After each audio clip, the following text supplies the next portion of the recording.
দাদুর নাম কি? দাদু মকিত। দাদু মকিত। হ্যালো বন্ধুরা, গুড মর্নিং। সকাল সকাল দেখছো আমার ছেলে উঠে গেছে, কারণ দুধ খাওয়াতে একটু দেরি হয়েছে। আর এদিকে আমি রান্না করছি, আর ও উঠে গেছে। যেহেতু একটু দুধ খাওয়াতে দেরি হলেই ও উঠে যায়, মানে টাইম টু টাইম দুধটা যদি না পড়ে, দুধটা পড়লে আবার মোটামুটি 9:30, 10টা, 10:30 অবধিও ঘুমায়। কিন্তু যেহেতু দুধটা খাওয়ানো হয়নি, মানে কাজ করতে করতে খাওয়ানোই হয়নি, উঠে চলে এসেছে। এখন এই যে কোলে নিয়ে দাঁড়িয়ে আছি বলতে রান্না হচ্ছে। এদিকে দুধ গরম চাপিয়েছি আমি। এদিকে আমার ভাত হয়ে গেছে, ডিম সিদ্ধ হয়ে গেছে, এখানে বড়ি ভাজা চলছে, এখানে শিম বেগুন ভাজা হয়ে গেছে, এখানে দুধটা গরম করতে চাপিয়েছে, আর আলু খোসা সমেত সিটি মেরে নিয়েছি, খোসা ছাড়িয়ে নেব। বানাবো 5 ফোড়ন। এখানে আছে গোটা জিরে, মৌরি, রাঁধুনি, মেথি, আর হচ্ছে কালো জিরে। আর এই চামচটা হচ্ছে, এই চামচটার মাপে সমস্ত 2 চামচ করে দিই, শুধুমাত্র মেথিটা দেবো 1 চামচ। এটা হলো আমার 5 ফোড়ন মশলার কৌটো। এই যে উঠে গেছে, এখন ব্রাশ করবে। এখন চলো ছেলেকে দুধ খাইয়ে দিই, তারপরে আমি যেভাবে বানাই তোমাদের সাথে শেয়ার করলাম। তোমরাও কি এইভাবে বানাও? আমায় জানিও। কি তোমার নামটা কি বলে দাও তো? মকিত। কি মকিত? হ্যাঁ। বলো ঋদ্ধিমান। হ্যাঁ। মুখ থেকে আঙুল সরাও। ঋদ্ধিমান। হ্যাঁ। বলো ঋদ্ধি দিদি মান মা মল্লিক। মকিত। আর তোমার বাবার নাম কি? মকিত। এই মকিত। বলো রিন্টু। itu রিন্টু কি? itu bayi Rintu itu bayi Mallick. Good boy. আর বলো তোমার দিদির নাম কি? didi দিদির নামটা বলে দাও। didi tahu বলো রিধিয়া iya মল্লিক। mungkin আর তোমার মায়ের নাম কি? mungkin বলে শুক্লা suka মল্লিক। mungkin আর তোমার দাদুর নাম কি? itu mungkin দাদু মকিত। এই তোমার দাদুর নামটা বলো তো। itu mungkin আর আর ঠাম্মির নাম? mungkin ঠাম্মিও মকিত। সবাই মকিত। Hmm. আর বাবা কোথায় গেছে? mungkin বাবা কোথায় গেছে? office office. আর দিদি ভাই কোথায় গেছে? school আর তুমি এখন কি করবে? tahu kuitak ঘরেই থাকবে? ও, আর কি খাবে?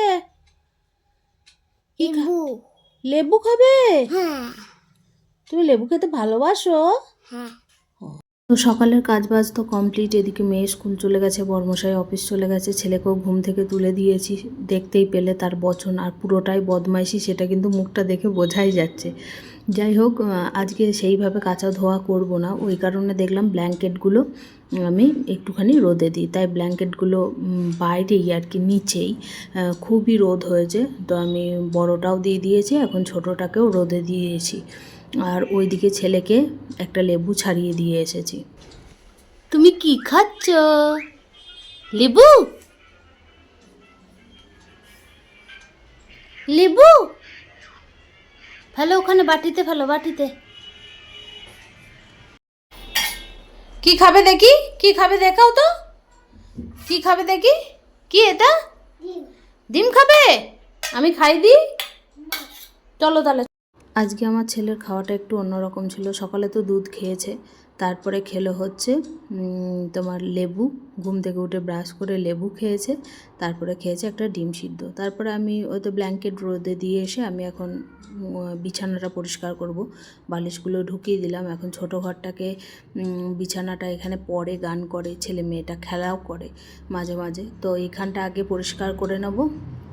ভালো করে ঝেড়ে, আর হারমোনিয়ামটাকে বারবার নামাই নাই, খাটের মধ্যেই থাকে, আর যে হারে ভারী, বাপ রে বাপ, এ নড়ানো শক্ত, ওই কারণে ওই সাইডে ঝেড়ে ওকে ওই দিকে করে দিলাম, তারপরে এই দিকটা ঝেড়ে নিলাম।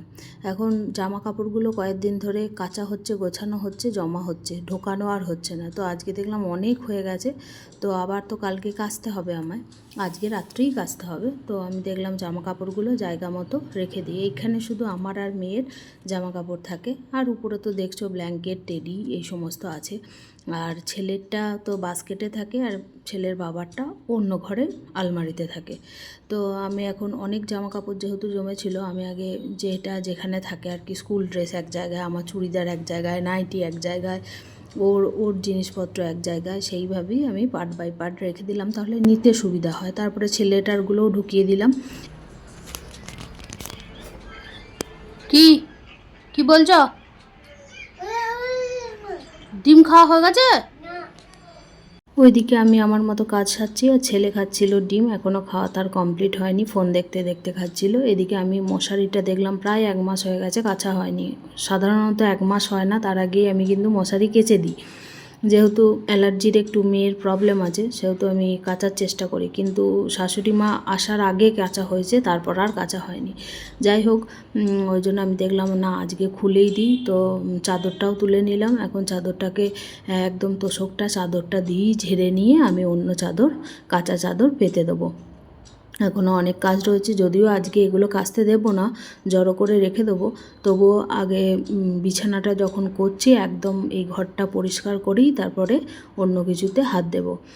ব্ল্যাঙ্কেটগুলোও রোদে দেওয়া হয়ে গেছে, তাহলে ফ্রেশ হয়ে গেল। এখন চাদর পাতাও কমপ্লিট। এখন আমি এইগুলোকে নিয়ে গিয়ে যেখানে জড়ো হচ্ছে ওই বালতিটার মধ্যে রেখে দিলাম। বালতি উপচে গেছে, আজকে আমায় কাচতেই হবে যে কোনো প্রকারে। তারপরে আমি কার্পেটগুলোকেও, 2টো কার্পেটকে একটু রোদে দিয়ে দিয়েছি। তারপরে আমি চলে এলাম, কালকে যেহেতু শ্যাম্পু করেছি, আজকে একটু তেল দেব।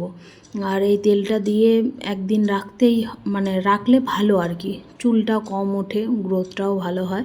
তো মামাআর্থের রোজমেরির একটা এসেন্সিয়াল অয়েল, আর হচ্ছে এমনি অয়েলটা, রোজমেরিরই যে অয়েলটা, এটাই আমি লাগাই। তো দেখলাম এখন তো মোটামুটি এদিকের কাজ কমপ্লিট। এখন আমি এটা লাগিয়ে নিয়ে নেওয়ার পর সুন্দরভাবে অল্প করে, এটা তো এসেন্সিয়াল অয়েলটা তো 1 ড্রপ করে লাগে, টোটাল দুবারে 2 ড্রপ নিই। আর তেলটা যে পরিমাণ দেব সেই পরিমাণ ভালো করে মাসাজ করে নিলাম, আর মাথাটা বেশ ঠান্ডা হয়, খুব ভালো লাগে। তো এখন আমি ভালো করে লাগিয়ে এটাকে রেখে দিলাম। চুলটাকে বেঁধে একটা ক্লিপ দিয়ে গুটিয়ে রাখবো। আজকে আর চুলে জল দেব না, কালকে আবার স্নান করব মাথায়। তাহলে কি হবে, এইটা আজকে সারা দিন থাকবে, কালকেও মোটামুটি সারা দিনটা পাবে। চান ধান তো কমপ্লিট, বসে আছি। এদিকে ছেলের চান খাওয়া, আমারও খাওয়া হয়ে গেছে। এখন মেয়ে আসার অপেক্ষা। এখন বাজে 3:10, আর ও খেলছে হচ্ছে ক্লিপ আর টুঁতি নিয়ে। মেয়ের বাসের সঙ্গেই এসেছে ফুচকার গাড়ি, তো সে ফুচকা খাবে। আমি বললাম তুই গিয়ে দাঁড় করা, আমি যাচ্ছি। এখন সন্ধ্যাবেলায় আমি চলে এসেছি রান্নাঘরে, মেয়েকে গান করিয়ে। বর্মশাই এখনও অফিস থেকে আসেনি, ওরা 2 ভাই বোনে খেলা করছে। আর ওইদিকে ওয়াশিং মেশিন আমি চালিয়ে দিয়েছি, তাহলে কালকে সকালে উঠেই মিলে দিতে পারবো, রাতে কাঁচা থাকলে। আর এদিকে আমি করলাম আলু ভাজা, আর রাতের জন্য হচ্ছে চিকেন। এখানে চিকেন চাপিয়ে দিয়েছি, সব কেটে নিয়েছি, এখন চাপিয়ে দিয়েছি। এই যে আমার আলু ভাজা, এখানে চিকেনের আলু আর পেঁয়াজ ভাজা চলছে, এখানে সব কেটে নিয়েছি, বাটবো, আর এই চিকেনটা রান্না হবে। কয়েকটা বাসন আছে, ধুতে হবে।